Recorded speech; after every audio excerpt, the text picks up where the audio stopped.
Hi, Trevor here, reflecting on life through music. Thank you for stopping by.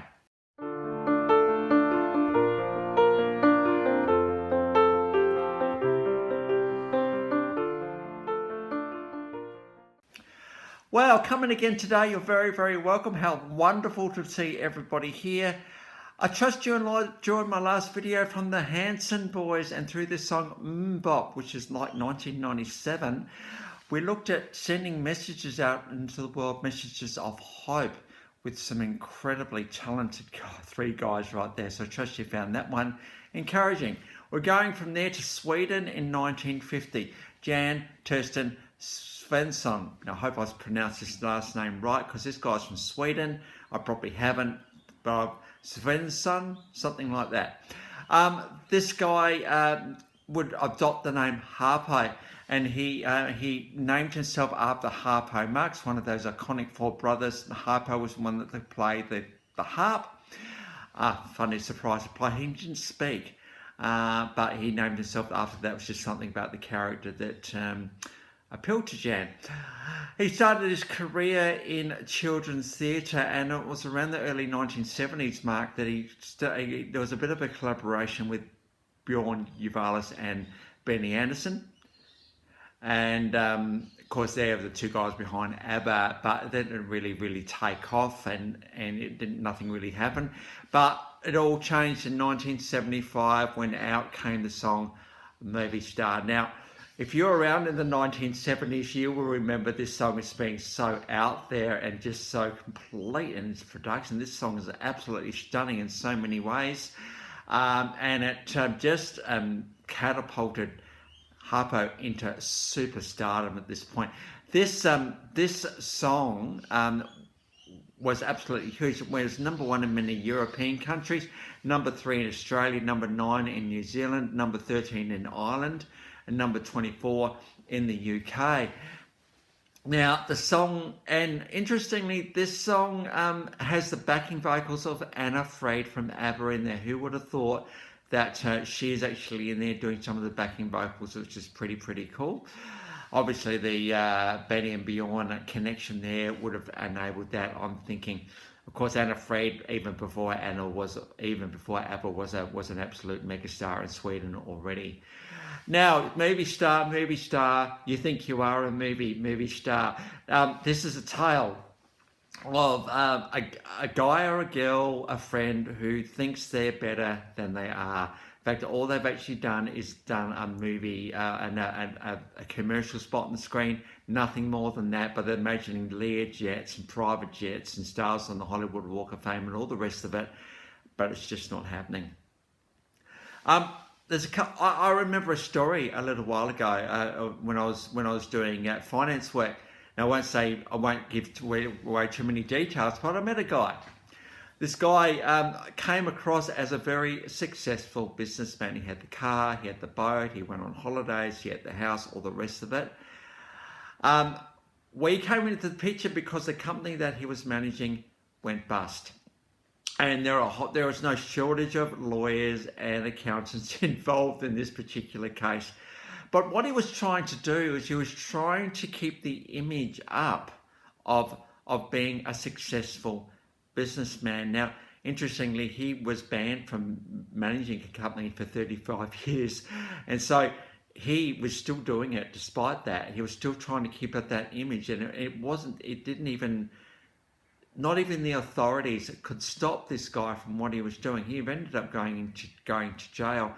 And I think it's really hard to keep up a lifestyle where you think you're better than you are, because you've got to show it, don't you? You can't just be good and not show it and not show the world somehow that you're amazing. Wonder what thought processes and mind processes come into play here when we try to put this, well, in a sense, lie to the world a little bit, when deep down we're not that. That's one way of looking at it. Another way of looking at it is this: hey, we might have this dream, this vision, this thought, and we think, hey, I really want to do this. I'm going to try really hard to do it. I'm going to give it my all. I might even risk a little bit of finances to do it. I'm really, really going to try my best to do this thing. But, you know, it's like you're waiting at the starter's line and the gun's just not going off.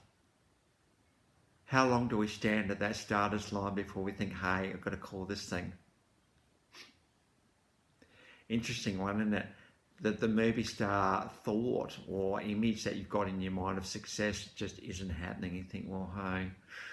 Meanwhile, other things in your life might actually be going really, really, really well, and you kind of ignore them because you're doing the movie star thing. How long do we sit with something before you need to call it? It's an interesting one, isn't it? Because we do want to, because you know, we don't want to give up because there's a lot of emotional investment there, and we don't want to like just get rid of all that emotional investment, all that effort we put in. But sometimes there's more effort to stay there than not. And so if you're in a situation right now, you're sitting here looking at this video and think, man, you're talking to me right now, Trevor. I'm sorry about that, hey? And if you're in this room, we'd sit down and have a cup hour and we'd have a good chat about it and talk about why, you know, is there something still in it even? As opposed to saying, hey, just forget it.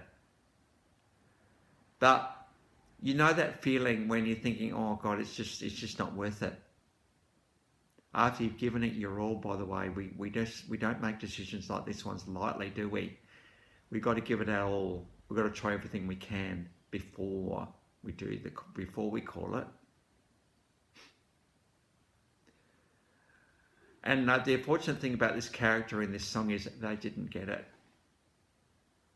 And it takes a song with some really, really brutal lyrics, actually, to be honest with you. There are some brutal lyrics in this song. You know, that it's a time to realise you are not a movie star. Or whatever movie star equates to you, whatever part of your life has that kind of feeling in there, that kind of thinking in there of, hey, I'm just going to keep going, I'm going to keep going, I'm going to keep going. The world's telling me to stop, we're going to keep going. We're the only ones that can decide when it's time to walk away. But we walk away thinking it through. We just don't walk away without thinking it through, because, you know, this thing has occupied our minds a bit. And so let's just keep all this in check, I think. Human beings have this incredible ability to hold on to routine, and maybe sometimes routine's the thing we need to let go of.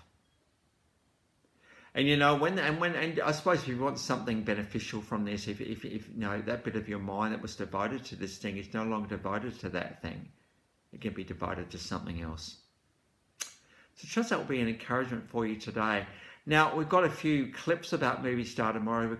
It's below because it was such a massive song. We've got a kind of a studio clip from 1976, much younger version of Harpo here. He's got the waistcoat, the cane, the whole thing. It really just captures the whole image of him so well. We then got an acoustic version of him with him and his guitar. How much more exposed can you be than that? First of all, he can play the guitar quite well. Secondly, it's just a really, really beautiful clip. This one is someone a bit older in years, still singing the song that made him an absolute household name.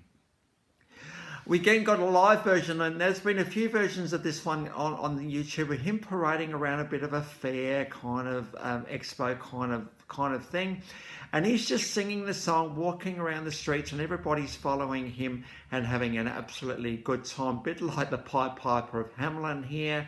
He's just having an absolute ball singing his monster hit to the crowd. So really quite a cute clip, that one. It actually really just tells you a little bit more about who Harpo was, who he is, and just an incredible guy, amount of fun he has with his audience. And then I thought I'd also add the making of this song as well. There's a bit of a clip on the making of this song. Thought I'd chuck that one in there as well. So then following year, 1976, we had the song Horoscope that came out as well. This is a pretty big hit as well, number 3 in Germany and number 1 in Denmark. we've got a studio version and a live version of that one for you. Between 1973 and 2021, how long is that career? Now, he's had 40 singles. Just remember here, 40 singles, 13 album releases. There's been 11 compilation albums. He's estimated to have sold around 20 million albums. So this guy is not a one-hit wonder. He absolutely isn't. How do I know he's not a one-hit wonder? Because he's had 13 albums. So there is songwriting, there's input, there's everything into that there. And it's good to know that this guy is still going at the age of 73. Some of the clips I've got below are actually a little bit older, but he's still got it, hasn't he? It's great to see this guy having fun with the songs that have made him a worldwide name. So the links to those 6 clips are in the description below, and I've also included my last video from Hanson, so if you want to recap on them, feel free. Well, if this is your first time to Life Reflections through Music, or you've come back for another one, it's great to see you all here. It really, really is. I'm really, as I've always said, all of the 62 subscribers I've got at the time of recording this video, you're all individual and amazingly wonderful. So thank you for sticking with me. Well, next time, I thought I'd done everything from A to G. Well, I forgot the Blue Oyster Cult. So we're going to go back and do those guys next time. So until then, I'll catch you around. Bye for now.